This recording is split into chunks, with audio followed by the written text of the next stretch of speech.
Now we can think about making the pages of our book. But we only have to do this once, because once we've created one set of pages, all of the animation necessary for every page in our book, no matter how many pages we want, is just a copy and paste. Yes, we have to swap the pages over, but that's quite quick and easy to do. I suppose to move forward we could do one of two things. We could make a copy of what we've created already and then move on from there. After all, the book is already laid out. But sometimes I think that causes more confusion than actually doing something from scratch, because you have to undo some of the settings we've made before we can set up new ones. So I think what we'll do here is we'll add a new blank, Alt-S, and although I'm adding blanks, of course, there's nothing to stop us using a textured background or any other background that we feel is appropriate. So let's go into our blank via the Objects and Animation screen. First job is to apply the frame, and of course the next thing we need is to apply the book cover. Now this is certainly one of those times when we really didn't need a front and a back. One would have done both, but let's keep them labelled as front and back just to make things easier to follow. So once again, parent and child relationship is what we need. Right click the frame, add an image. There's the front cover. Go to the center, right click, -100. In fact, perhaps we can put that on the other side now. We'll put that over there. Go back to the frame, right click, add an image, back cover, and we'll make the back cover on the right because that's really where it should be. So the next stage of our book, looking at the covers like this, we should be seeing page 1 on the left, page 2 on the right. So let's do that next. I'm going to go to my frame, right click, add an image, and add number 1, remembering to go to the zoom and set the original size, and this one we want to go to the left, so I think that's a +100, so that looks pretty good. Back to my frame, right click, add an image, number 2, set up the original size, right click the X and choose minus. So that wasn't too difficult at all, but now we've got to think about the animation and what is on the other side of page 2. Well, that's obvious, isn't it? Page 3. So let's make page 3 a child of parent 2. Remember that it's page 2 here that we need to animate. We'll do that in a moment.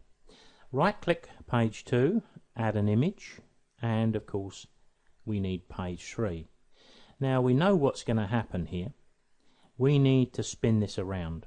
We need to go to our rotate Y and give this a -180. We need to move it to the right, so we need to go to the center, right click, -100, beg your pardon, +100. And what we've also got to do here is we've got to go to the properties and say don't show me the back side of number 3. Now we need to test this, so let's go back to number 2 and put our second keyframe. Alt insert.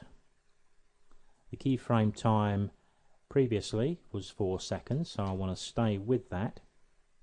So between this keyframe and this keyframe, this needs to open, and that's not looking too bad.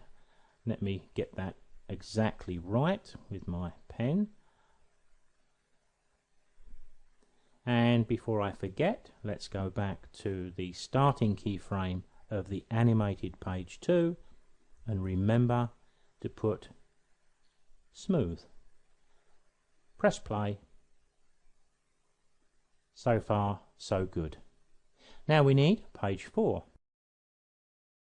So what we need to do is to go back to our frame, right click, add an image, and add page 4. We need the zoom to set up the original size of the artwork, and we need to move the center position, -100, and everything looks okay here. If we look at it as we can see it here, it looks pretty good. But if I put my cursor at the start and press play, it's not quite done just yet. Now the simple reason for the error there is when we drop in page 4, it's sitting above page 3, and it can't be. It needs to be below page 3. But because we applied it to the frame, that's the position it drops in. So we just need to move it. So highlight it, Control, page down, and that's all it takes. If I put my cursor back to the start and press play, there's our pages working pretty well. And to make sure we've got no errors, it's probably a good idea to come back to this point, and if you've not already done so, save your project. You can hit Control S, which will save over the top of the previously saved project. But if I go back to my original blank, we'll let it run right from the start, so we get to see the cover float down onto the screen. We get to see the book open, and the important part is to make sure there's no jumps or any problems when it jumps from one image to the other. And as I was speaking, it did that, so I'll drop back a moment so you can see it as it jumps between the two.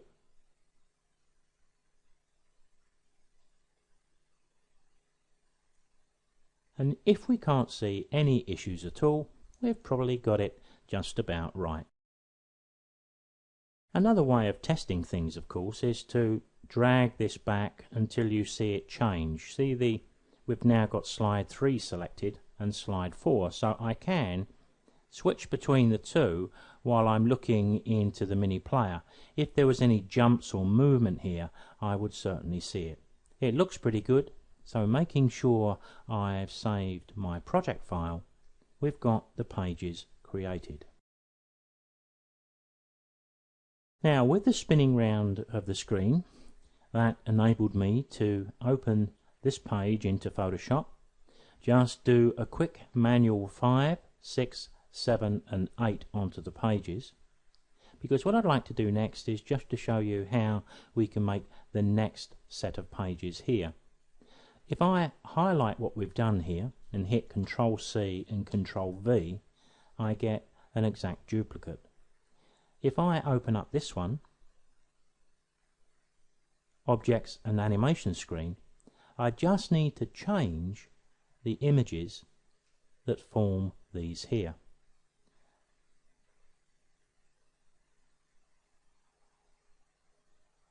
So all we need to really think about is, from this point, which page needs to be animated? Well, quite clearly, it's 4.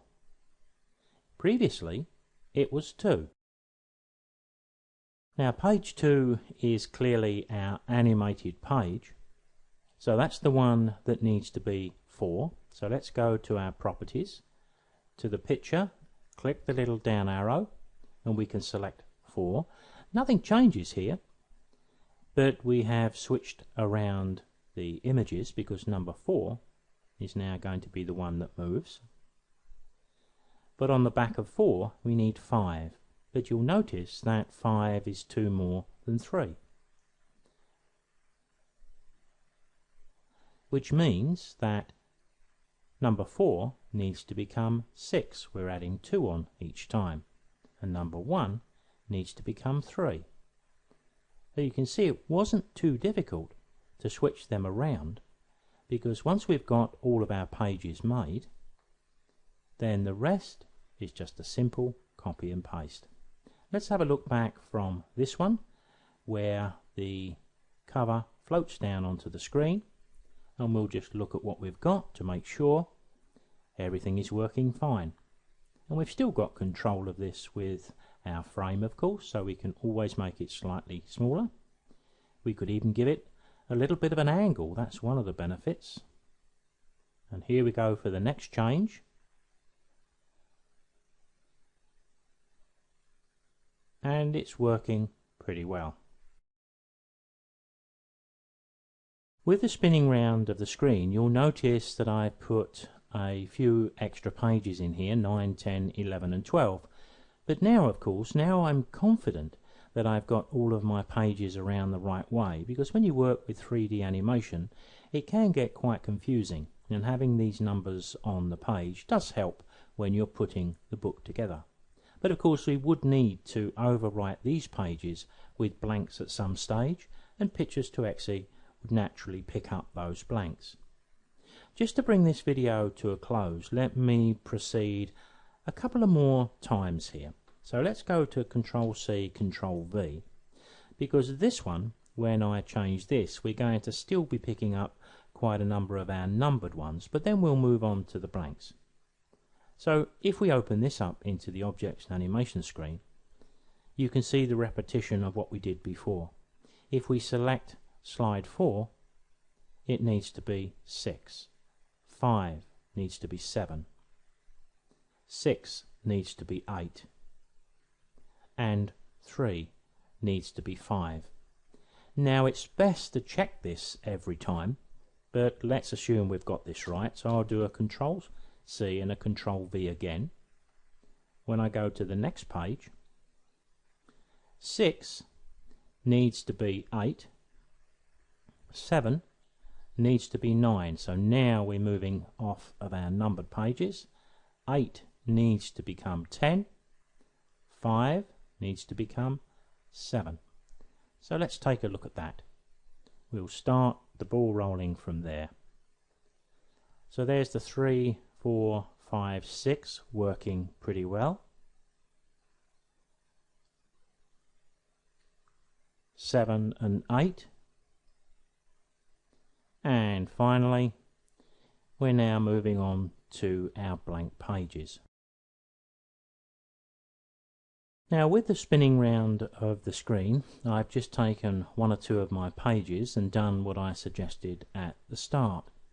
We can either take our pre-prepared pages with maybe paper texture and add images, text, even video if we want, or we can use the image itself as the page. In other words, it has to be exactly the same size as the page, and if you look down at the bottom, you can see 945 1050. Pretty easy to create that in any image editor. And another one here which is not quite filling the screen. So if I go back to pages 7 and 8 which are showing here, we can have just one look at how the book is looking with a few images in place.